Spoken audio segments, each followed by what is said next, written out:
In Fears to Fathom Carson House, we will follow the story of a senior in high school and the dark events that transpired inside of the Carson House. I'm Nox, grab a snack and a drink. Let's dive into it. This is Noah. He's an 18-year-old high school student. Mr. Carson, a friend of Noah's dad, has requested him to house sit for a weekend. An easy $100 just sitting around someone's house. "Wake up, Noah," calls a voice from the darkness. Noah stirs awake, his face red from where he slept with his head against the glass. He's in his dad's car. Lucidity washes back over him. His dad was driving him to Mr. Carson's house for the job. Noah thanks his dad and gets out of the car, still groggy from the nap. Noah waves as his dad drives off. Noah's eyes widen at the house. It's a pretty large house, and as Noah looks around, every house in the neighborhood is fairly sizable. He heads around to the backyard and spots the family dog. He knew Mr. Carson had a dog, but he didn't really speak much else about it. The dog seems friendly enough, and without any growling, accepts Noah's petting. Under a fake rock in the backyard, Noah finds the spare key and heads inside the Carson house. He looks around their first floor, seeing where all the rooms are. It's fairly simple in nature, despite being large. There's a kitchen, a dining room, a living room, and a door with a sign to not disturb. Noah's curiosity gets the better of him, and he peeks inside. There's studio lights, recording equipment, and a green screen area. Mr. Carson must do some kind of talk show or something at home. Once inside, Noah peeks at his phone. His current girlfriend, Evelyn, texts him rather frequently. Noah isn't there for long before he receives a text from Mr. Carson. Through a quick casual conversation, Noah learns the dog's name is Zeke and that it's dinner time and he needs fed.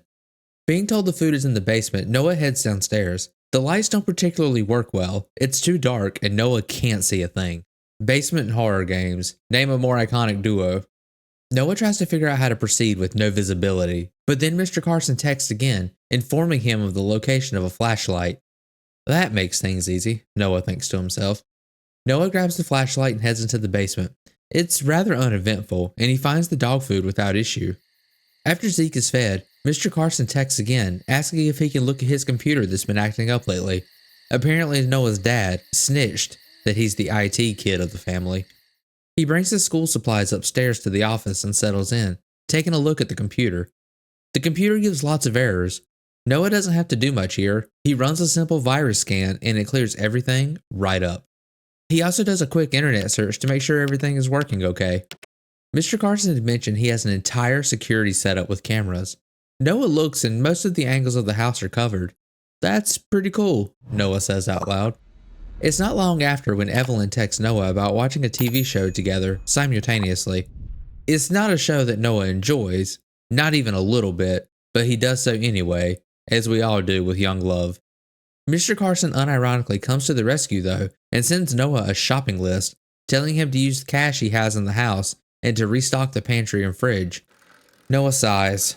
This was just supposed to be an easy house-sitting job, he trails off, mildly annoyed at this point. Noah uses Mr. Carson's son, Alex's, bike to go to the store. He bikes down the road for a short time before arriving. As he approaches on his bike, he catches a glimpse of someone coming out of the store. He's too far away, but she definitely looks familiar. While inside shopping, Noah runs into Turner and Andy, two of his acquaintances and classmates from school. They mention that his ex-girlfriend was just in the store. Noah realizes that's who he saw coming out. Noah thought of Turner as a class clown, notorious for pulling pranks on people. Noah didn't particularly like him, but he didn't have any direct issues with him either. Ah, high school. What a wonderful time. Noah finishes his shopping and returns to the house. As he settles in to start studying for an upcoming math test, Andy texts Noah, encouraging him to Google Roy Carson's divorce on the internet. Noah's a little hesitant to do this on Mr. Carson's computer, but he figures with an incognito tab he will probably be fine. Noah's eyes open wide. Mr. Carson was married to a famous woman. He had allegedly been cheating, and upon the news of divorce, began receiving death threats from his ex-wife's fans. The news also mentions that the angry fans show up at his house. As if the universe itself has a laughing sense of irony, the doorbell rings. Noah feels a nervous band of sweat on his forehead. Using the security cameras, he can see a tall man in a hat standing there. He rings the doorbell repeatedly. The weather is also taking a turn for the worse, setting the mood of the terrifying moment, the sky now in a downpour of rain. Noah carefully walks down the stairs to try and get a better look at who is at the door. He eases his weight on the stairs to not make any noise, the doorbell repeatedly ringing through the house. Noah can't see because of the dark. He swallows. In a flash of bravery, he calls out, "Who's there?" The voice pops from the other side. "It's your pizza delivery." Noah's hands get clammy from fear. "I didn't order pizza. You must be at the wrong address." The person recites the address, and the name on the order is Roy Carson. Noah decides to open the door. Maybe if this person sees he is not Mr. Carson, he'll go away. He opens the door slowly. The man is in a uniform and holding a pizza box. A car in the road with a pizza sign blinking rhythmically in the storm. Noah takes the pizza. The man smiles. "Hey, it's raining pretty hard out here. Do you think I could wait out the rain inside?" Noah feels knots in his stomach. He decides to lie. "I'm not sure my dad would like that. He's upstairs," Noah chokes out. In a stroke of fortune, the pizza guy leaves without further issue. Noah looks in the box. It was a legitimate pizza. A moment later, Mr. Carson sends a message. "Look out for some pizza. Should be there any minute." For Noah, that would have been useful information 10 minutes ago. While sitting on the couch with the pizza, a knock raps at the door. All of the anxiety and fear that Noah had earlier rushes back over him. He gets up and slowly walks to the window. No one is there. He notices a bundle of something on the porch. He opens the door slowly and carefully and finds a bouquet of flowers. He didn't know what to make of it. Maybe someone sent Mr. Carson a gift? Noah brings the flowers in and waits forever out of fear before returning to his food. At the exact moment that his nervousness leaves his body, it returns when an unknown sender sends him an odd message. "What did you have for dinner?" it asks. Noah shrugs, probably a wrong number, and he was too tired to explain it. As the night goes on, Noah decides to study for his math test coming up. Taking the occasional break, and has a pretty good grasp on everything, he would be... The power goes out. A beeping sound echoes through the room, coming from the network's UPS system. Noah grabs his phone and notices a slew of new messages. He had put it on Do Not Disturb and didn't hear them come in. It was the previous unknown number. Quite frustrated and angry with no responses, Noah wonders if he should tell them it's a wrong number. He finally responds, "Who are you?" As Noah heads downstairs, he imagines it has to be Turner playing a prank. He had told them he was house sitting at the store, so of course Turner decided this is a good opportunity. He was the class clown after all. Noah remembers seeing a breaker box on the side of the house when he first got here. Hopefully he could just flip a breaker switch and everything would be fine. The rain had cleared out.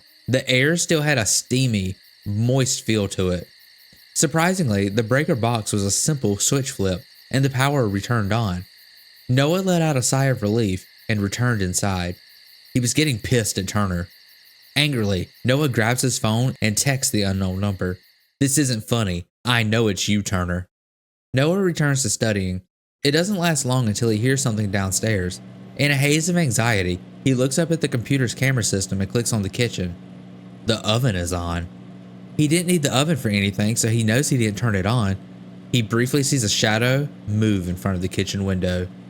"Turner," Noah says through gritting teeth. Noah, in a fit of anger, storms down the staircase to the kitchen and angrily flips the oven off. On his way back upstairs, he texts Andy, "Tell Turner to quit messing around and give me his number." In a conversation, Noah tells Andy what Turner has been doing. Noah's anger fades to fear with his next message. "He's at my place right now." Noah spent the next hour just looking at the security cameras. He was too afraid to do anything else. He just switched from one camera angle to the next until he eventually noticed the back door was open. Before he could even react, the next camera angle showed someone going up the stairs. Once she was at the top of the stairs, he could see her clearly on the camera. Kara, Noah's ex-girlfriend. Now the wrong number text made more sense. He looked at the screen closely. She had a large steak knife in her hand. She was going down the hallway room by room, looking around. Noah was frozen. He couldn't take his eyes off the screen. He couldn't even blink. A statue of fear. She eventually made herself down to one of the doors to the office. This particular door was fortunately blocked, but she knocked on it.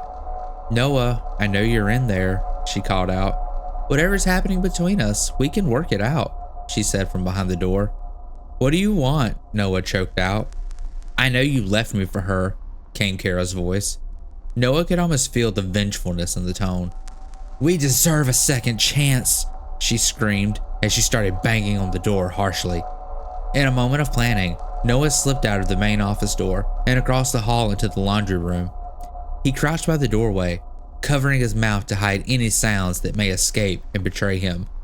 Kara made her way down the hallway and stepped into the office.